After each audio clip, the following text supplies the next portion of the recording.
Okay, what a day for a daydreaming boy. The first thing I wanted to point out is when you're looking at your ESPN fantasy leagues, you're looking at your players. If you check the news, usually it's covered by rotowire.com, ROTOwire.com. And I've noticed they've made a couple errors because, as you guys may have remembered, I have Kyle Wright. He pitched 4 innings. I don't believe he gave up an earned run. They were up 6-0. Atlanta was by the end of the second inning, but there was a rain delay. So he only got to pitch 4 innings because there was a 2.5 hour rain delay. And rotowire.com, actually, let me just look that up quick. Actually said, well, their manager just decided they're up 6-zip. The top of the order is coming up, so he decided to play it safe and put in somebody else from the bullpen to relieve him. And really what happened, it was a 2.5 hour rain delay. No starting pitcher, at least that I'm aware of, is going to get back in the game after a 2.5 hour rain delay.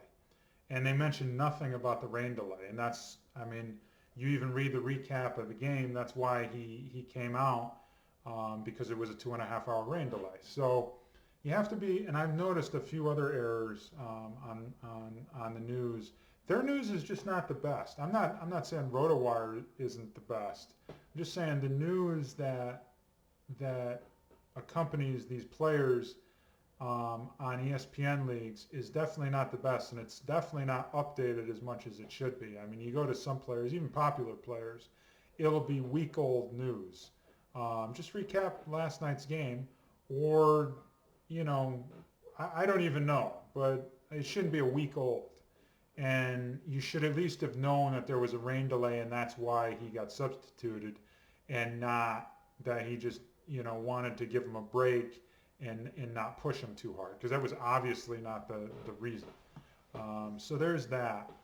And so that was Kyle Wright. He was going for his 10th win. So he's 9-4, going for his 10th win. Didn't get it, unfortunately. Still pitched a really good game, and Atlanta won, so missed out on the win. Could have used the win too, because my pitching is just not the best right now. So I did find Luis Arraez. Luis Arraez. Guy's a stud, so put that in the memory banks. He's batting .348, .422 batting average, .453 slugging. He's not going to hit you a ton of home runs or anything like that. But his OPS is .876. But again, he's first in batting average in the league at .348. He batted .334 as a rookie with a .399 on base. 36 as a rookie, 92 games, 36 walks, 29 strikeouts. He's got 33 walks, 25 strikeouts. So the guy is a monster. And he can play just about every infield position, I do believe. Third base, second base, first base, I believe. Yeah, I mean, he can do it all. Let me just look up here real quick and just make sure that's the case. Yeah, so he can play first base, second base, third base, outfield, and DH. I'm surprised he can't play shortstop. He can play everything else. At least he's eligible at everything else but shortstop. So, and it's funny too, because he was picked in the 20th round of our draft.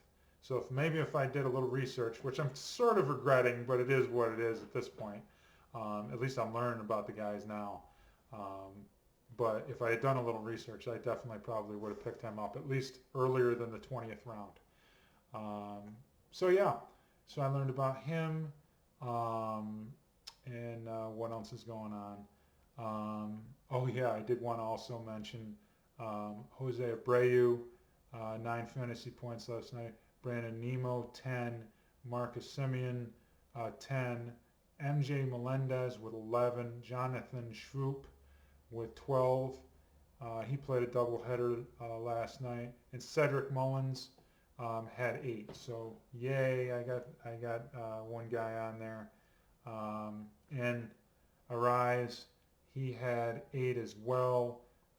2 runs, 5 total bases, and an RBI last night. Happy July 4th.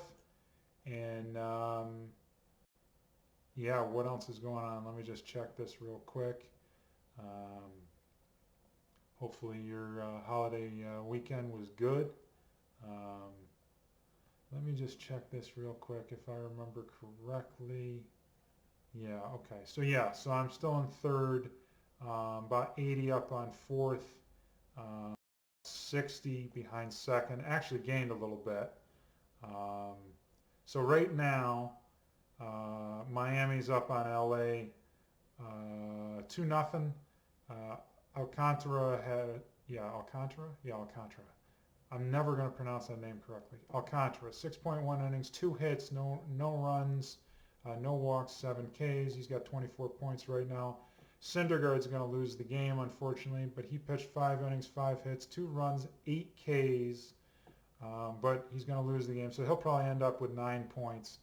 Hey, you know, when you run into a guy like Alcantara, you can see why that happens. Nick Pavetta's got 4 innings, 5 hits, 3 runs, 1 walk, 3 Ks. So we'll see what happens there. And I'm not starting Zack Greinke tonight. He's playing Houston, and I'm scared of Houston the way they can score.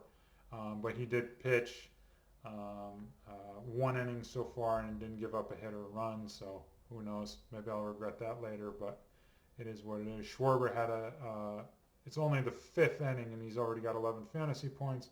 Xander Bogaerts, it's the 4th inning. He's got 8 fantasy points already. Cedric Mullins has another 6. Couple stolen bases, one by Yelich and one by Byron Buxton. And yeah, so doing pretty decent so far. Yeah, so that's about it. That'll about wrap it up for today. Hopefully you guys enjoyed your weekend. And looking forward to a fun fantasy baseball week ahead of us. So thanks, guys, for checking out the channel. Thanks for checking out the video, and we'll see you soon. Thanks.